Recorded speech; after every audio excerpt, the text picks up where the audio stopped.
Hello and welcome to the Let's Talk Leadership podcast, the Culture Edit Reloaded. I'm Sandra Patel, founder and CEO of Transition Partners. This season, I'm flying solo as I sit down with international leaders to discuss their leadership journeys and how they have embedded a thriving and positive culture.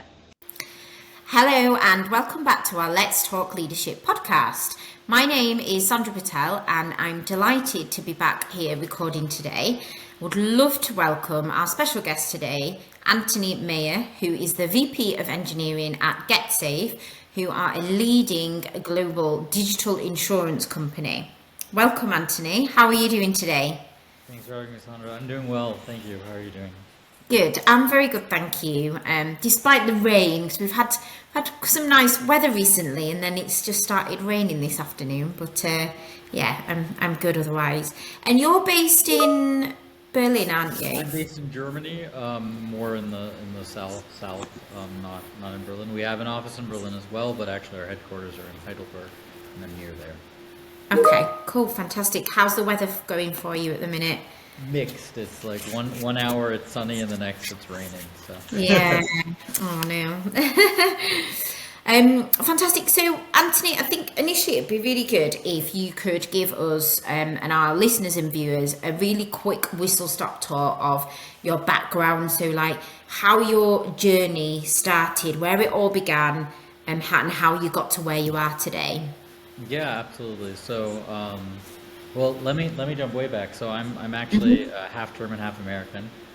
So Okay. I'm originally from a small town here in Germany. That's where I live now. And but then I grew up in the U.S., went to school and stuff, and then I went to the University of Washington in Seattle. And when I was graduating there, I assumed, oh, I'll go work for like a Seattle company, one of the bigger ones, Microsoft, Amazon, something like that. Yeah. And I luckily had an opportunity to move to Silicon Valley and join a startup called Ning, long defunct. Yeah. And that kind of started my startup journey, and I think it's been hard to look back. So you got a bit of a bug for startups after that, then, did you? Yeah, absolutely. And I was there for a while, and then moved around for a few companies. I was at Yelp for a little while, which was a growing process at the time, and then also went and worked for a marketing tech company called Nextroll, and that's where I also started my journey into engineering leadership, and moved into being an engineering manager. And I was fortunate that the organization I was a part of was kind of a growing business unit inside of the company, and evolved very rapidly from myself and two other engineers, and after just a couple of years we had almost 30 people working Yeah. in the area. And I was a director there and learned a lot about leadership along the way.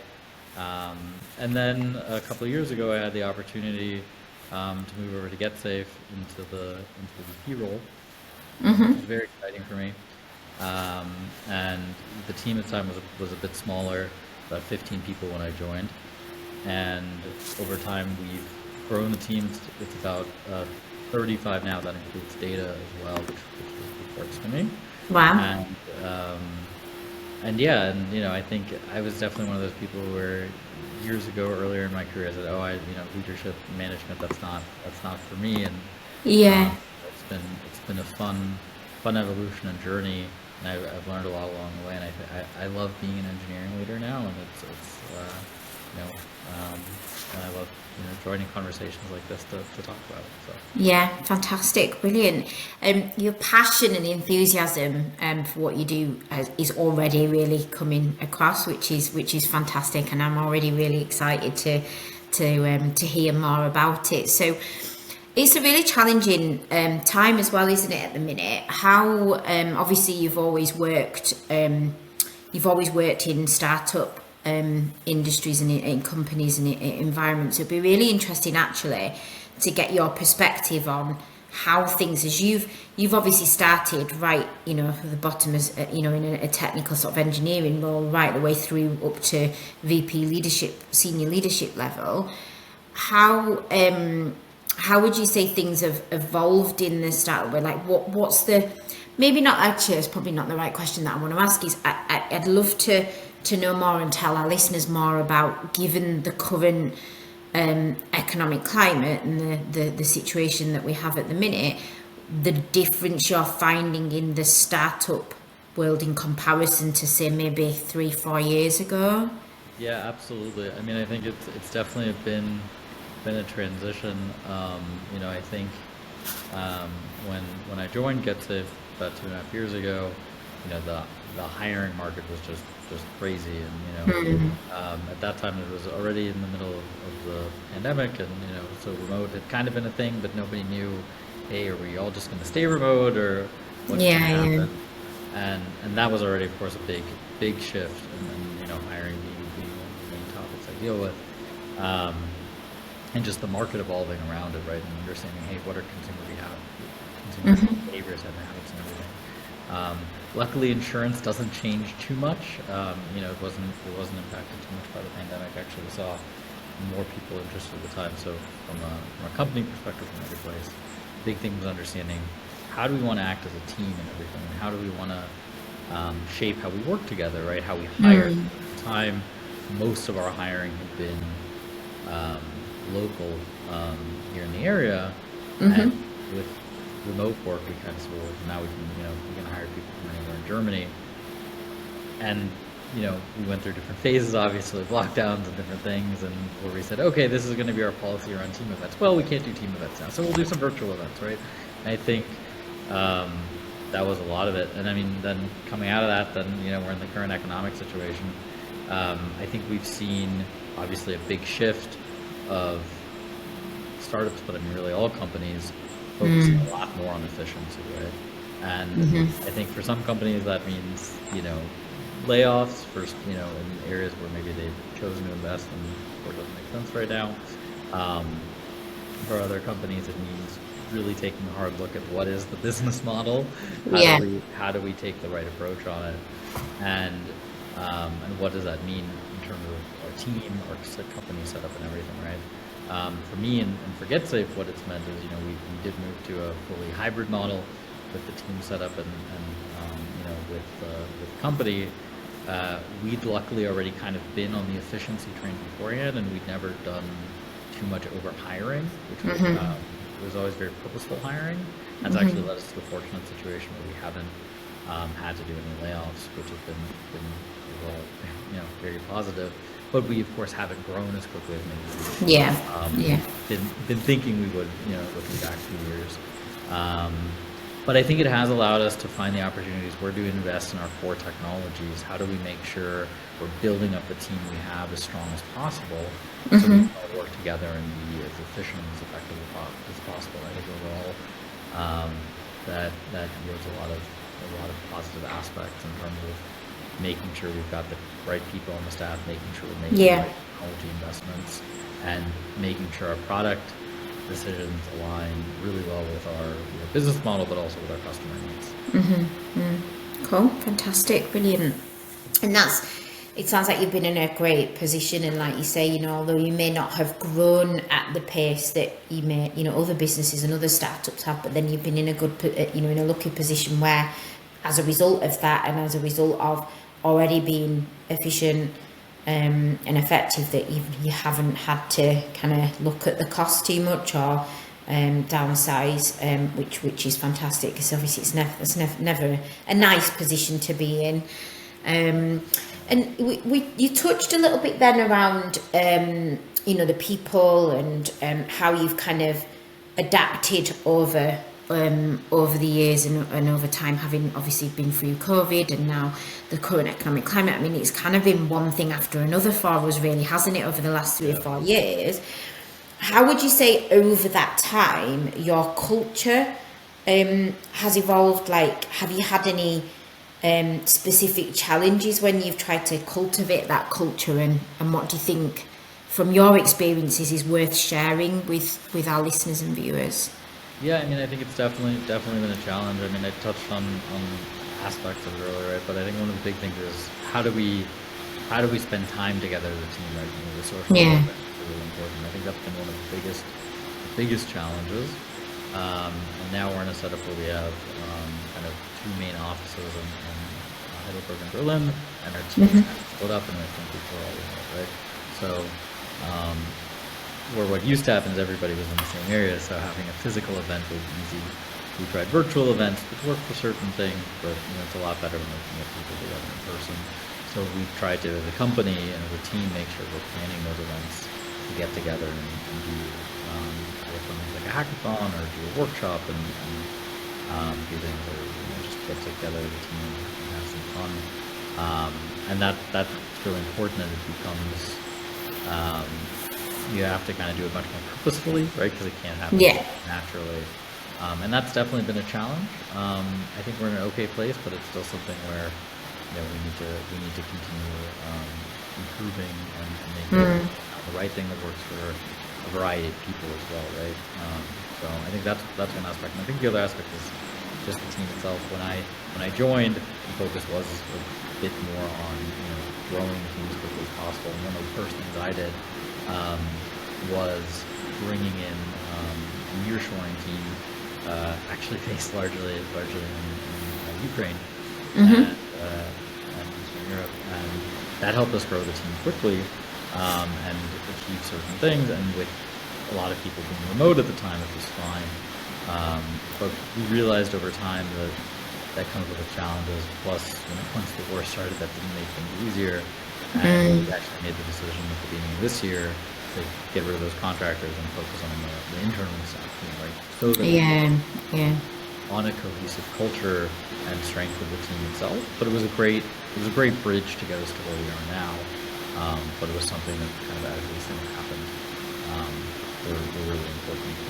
And, I think evolutions like that need to continue. They always need to happen, or it's always important to look at, hey, what's the team setup and how we're most successful.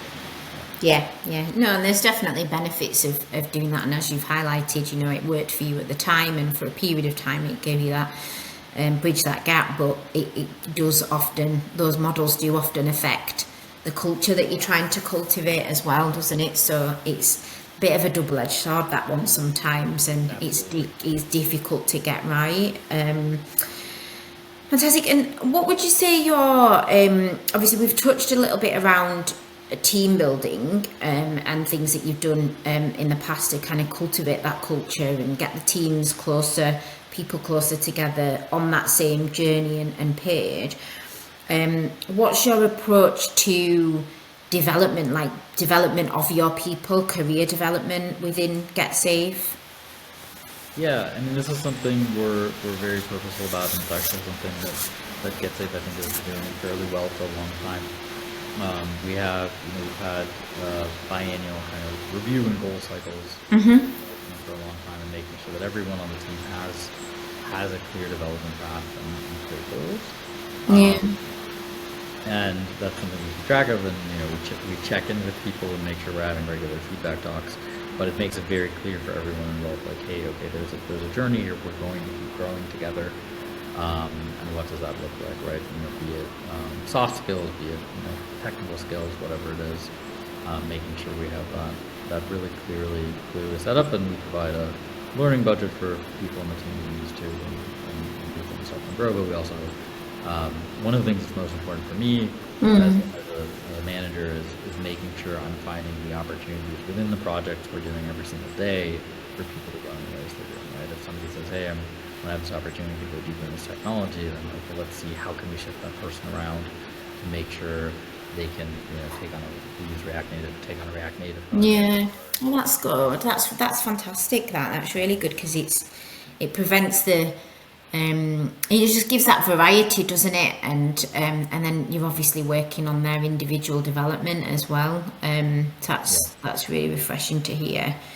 And what obviously you've been in the industry for some time now, and you've got to a certain level where obviously you're at VP level now, which is fantastic. What would you say from over those years? What would you say your best bit of career advice is that you'd want to share with our listeners? Yeah, it's interesting. I mean, I think one of the biggest things is, especially coming from the technical perspective, is really, to an extent, it seems obvious, but I think for a lot of engineers, it's very difficult. Technical people, it's difficult. Is think about what the business and the product need, not just what we need from a technical perspective, right? Yeah. And I think I've always been very passionate about product as well, so it's come relatively easy for me. But I think making sure that we're technical people are coming with creative solutions, but solutions that are really focused on the problem the business needs to solve. And I think if you do that, you'll naturally have opportunities to go deeper into their problems and grow in different ways, whether you choose to stay on a technical path and take on different and more complex projects, or move more into a management path and get a little closer to the business side of things. Yeah. Would you say, because you've done that, I mean, obviously that's your best bit of career advice, which to me I think is very valuable, and having been in the industry myself for some years, I can understand and see how that going down that route and path would really help escalate one's career. Would you say that that's probably one of the key things that you've done very well throughout your career, and why you've been able to kind of keep going up through that career ladder? I definitely think so, right? It's helped me be. I mean, partially it's something like I said, I do a little bit naturally. It's intentional as well, and I think it helps, again, get close to often the interesting parts of what's going on in the company, right? If you pay attention to those business needs, and it's brought me opportunities. I mentioned earlier, my previous company, Nextful, we had this business unit that was growing, right? And that's a problem I was very excited about and I got involved with, and then naturally we needed somebody to lead those efforts, and then developed in my leadership. But I think it's something that can work at all sorts of levels to help involve. But yeah, it's definitely something that's helped me. Yeah, cool, fantastic. How would you describe your leadership style? That's an interesting one. I think, it's mixed. It's I think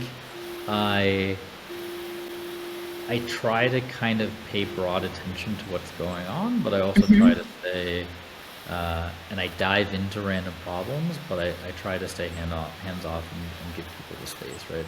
The way I describe it also to managers, for instance, is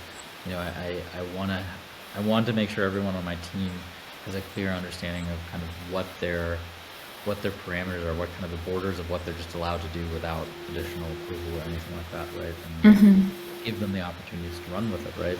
And as they show that they're able to take on bigger and bigger challenges, give them that room, right? And I still like to check in and make sure things are going well, but definitely not someone who tries to micromanage and say, hey, exactly this way. But I do like to nerd out on a lot of the technical problems. Occasionally I'll dive into a conversation and give my opinions, but I also try to make sure to say, hey, okay, you're the experts, you're the ones really dealing with this. Decide how you want to tackle it. These are just my thoughts. So that's kind of the balance I've tried to take.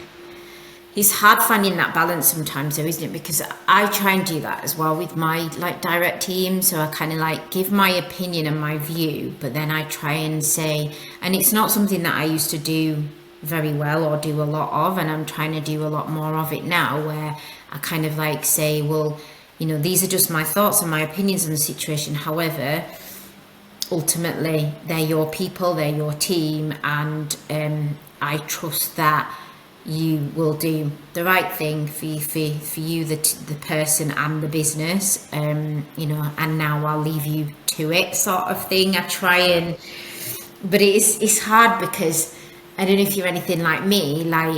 I've come up through that. I'm at a more senior leadership level now as well, but I can still do the doing. I can still be hands-on, and sometimes you miss it. Yeah. And it's hard because you can find yourself getting a bit excited, can't you, and getting back into the detail. And you've got to keep trying to remind yourself, get out of the details. Just Absolutely.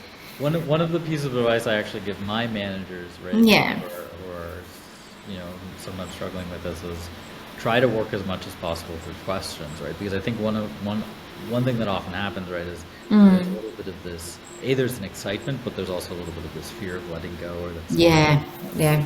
you know, and well, I know how to solve it, so let me jump in and do it. And I think if you set up some guiding questions for the leader or the team to Yeah. answer, and it's their responsibility to have the answers for those questions, but to give you the confidence that they're taking the right approach. But, and this is the hard part, you also have to be willing and ready that when they come back and have a good answer, but maybe not what you would have done to let them Yeah, flow yeah. with it. I think that can often be the hardest part. But I mean, Yeah. ultimately, they've got the answers to the questions you asked, and they've got a solid plan. And then it's important to let them run with it. Yeah, no, absolutely.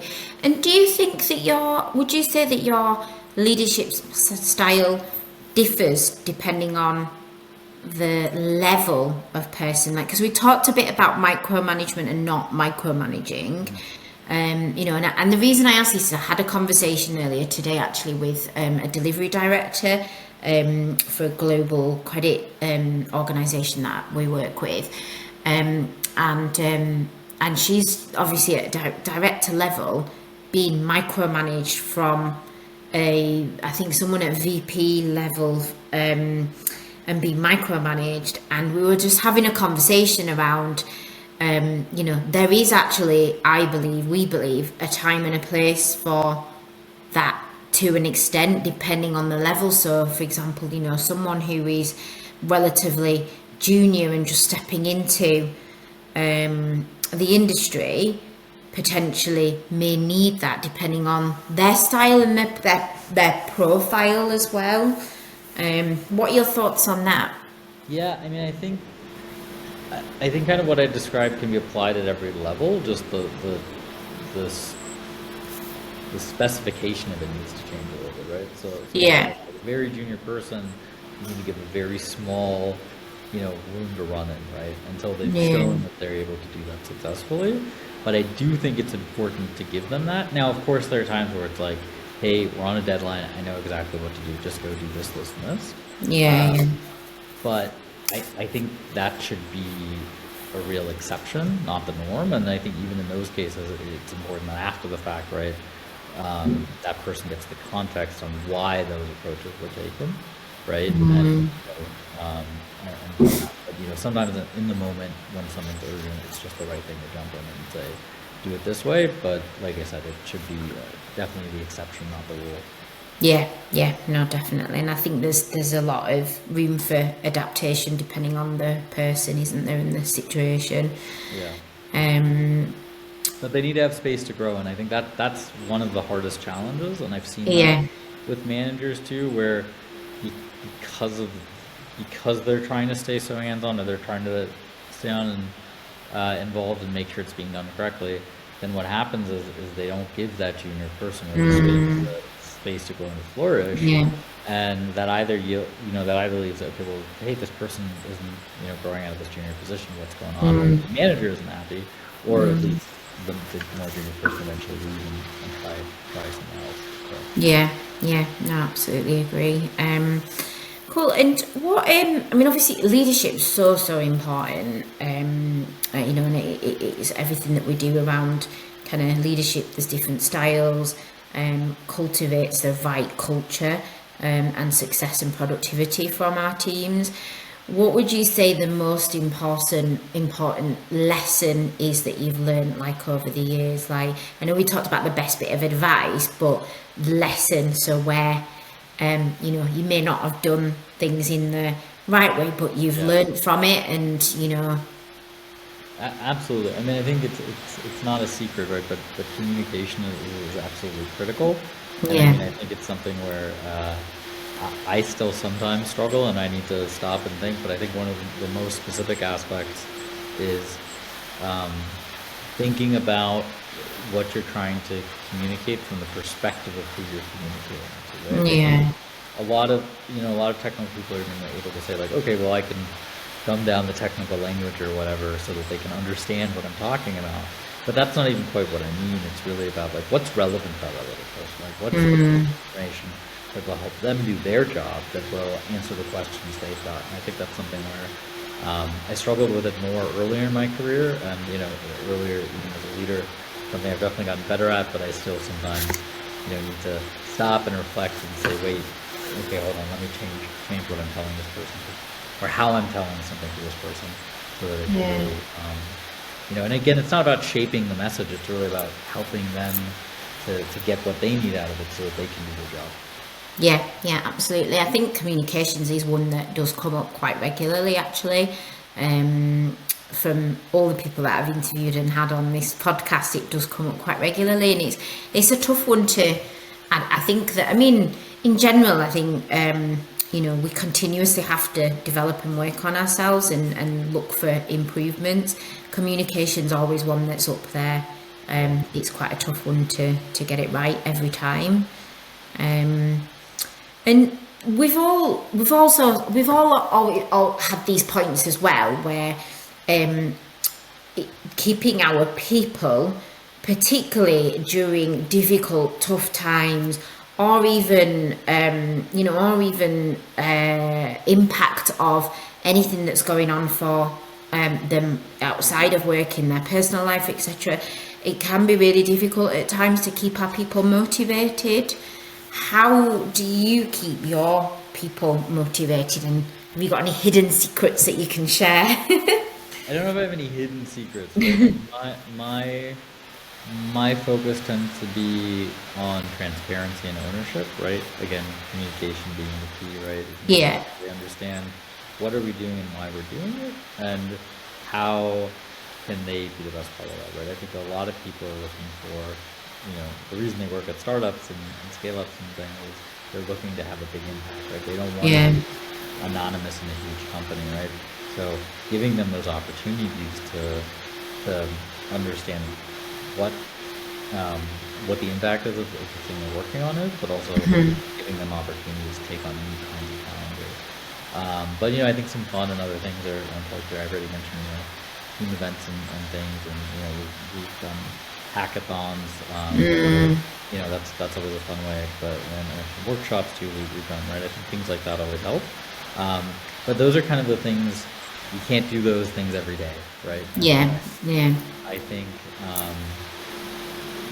clear communication, transparency is and just respecting the people on the team is one of the best things you can do.